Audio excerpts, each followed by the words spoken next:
नमस्कार दोस्तों, मैं हूं बालकृष्ण बोईपकर और फिर से स्वागत है आपका हमारे अपने चैनल प्रैग्मेटिक इंडियन में। दोस्तों, आज का वीडियो हमारे लिए बहुत ही इंटरेस्टिंग होने वाला है क्योंकि आज हम उस टॉपिक पर बात करने जा रहे हैं जिस पर ना कि सिर्फ यूपीएससी एस्पिरेंट्स का लक्ष्य है बल्कि दुनिया भर के जियोपॉलिटिकल रिसर्चर्स, पॉलिसी मेकर्स और लीडर्स के लिए भी ये बहुत इंपॉर्टेंट टॉपिक है। जी हाँ दोस्तों, हम बात करने वाले हैं प्राइम मिनिस्टर नरेंद्र मोदी के रशिया विजिट के बारे में। यहां पर भी आप देख सकते हो कि India's Modi hugs Putin on first Russia visit since Ukraine offensive. और इस फोटो में जो आप देख रहे हो, अगर मैं आपको सिंपली बताऊं तो ये दोस्ती आने वाले समय में कई सारे सवालों को खड़ा भी करेगी और कई सारे सवालों का जवाब भी देगी। So without wasting your more precious time, चालू करते हैं आज के सिंप्लीफाइड को। दोस्तों, सबसे पहले हम बात करेंगे कि पीएम मोदी की ये ट्रिप क्यों इतनी क्रूशियल है। तो देखो, फरवरी 2022 से जो रशिया और यूक्रेन में जंग छिड़ी है, उसके बाद से पहली बार PM Modi Russian president Vladimir Putin से मिलने जा रहे हैं। और पुतिन की भी जो लास्ट इंडिया विजिट हुई थी वो दिसंबर 2021 में। इसका मतलब 2 साल बाद फिर एक बार दो दोस्त रशिया और भारत एक दूसरे से मिलने जा रहे हैं।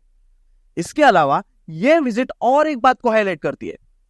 जनरली होता क्या है, जब भी भारत में कोई भी as a prime minister appoint होता है तो उनकी पहली विजिट नेबरिंग कंट्रीज में होती है और इतने सालों से इसे एज ए ट्रेडिशन ही फॉलो किया जाता था। यहां पर भी आप देख सकते हो कि 2014 में मोदी जी ने भूटान और 2019 में मालदीव्स और श्रीलंका को विजिट किया था। लेकिन इस बार की ये स्ट्रैटेजिक मूव इंडिया की प्रायोरिटी को रीडिफाइन करती दिख रही है। और एक चीज इस विजिट को ग्लोबल पॉलिटिक्स में बहुत क्रूशियल बनाती है, लेकिन इसे हम इसी वीडियो में आगे जाके जरूर समझेंगे। इससे पहले हम रशिया और भारत के बीच बायलैटरल रिलेशंस के हाईलाइटिंग पॉइंट को समझेंगे। तो देखो, हमें पता है कि भारत को अगस्त 1947 में ब्रिटेन से इंडिपेंडेंस प्राप्त हुआ था, लेकिन इससे भी पहले अप्रैल 1947 में ही भारत के सोवियत यूनियन के साथ ऑफिशियल डिप्लोमेटिक रिलेशंस एस्टैब्लिश हुए थे। 1991 के बाद भी जब यूएसएसआर डिसइंटीग्रेट हुआ और रशिया एस्टैब्लिश हुआ, तब भी यह दोस्ती चलती रही, बल्कि मैं यह कहूंगा कि ये और सॉलिडिफाइड होती गई। अब जैसे वर्ल्ड बाइपोलर वर्ल्ड ऑर्डर से मल्टीपोलर ऑर्डर में शिफ्ट हो रहा है, उसके साथ साथ भारत ने भी अपने रिलेशंस को डाइवर्सिफाई करना चालू किया है। आज की हम बात करें तो इंडिया यूएस के भी बहुत करीब हुआ है और रशिया के लिए चाइना का इंपॉर्टेंस बढ़ गया है।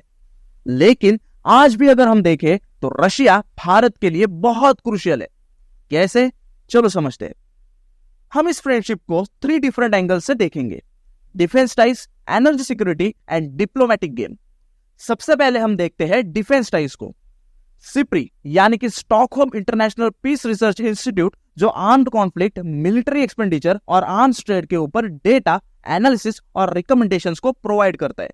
So as a SIPRI data, India remains world's largest armed importer, Russia its top supplier.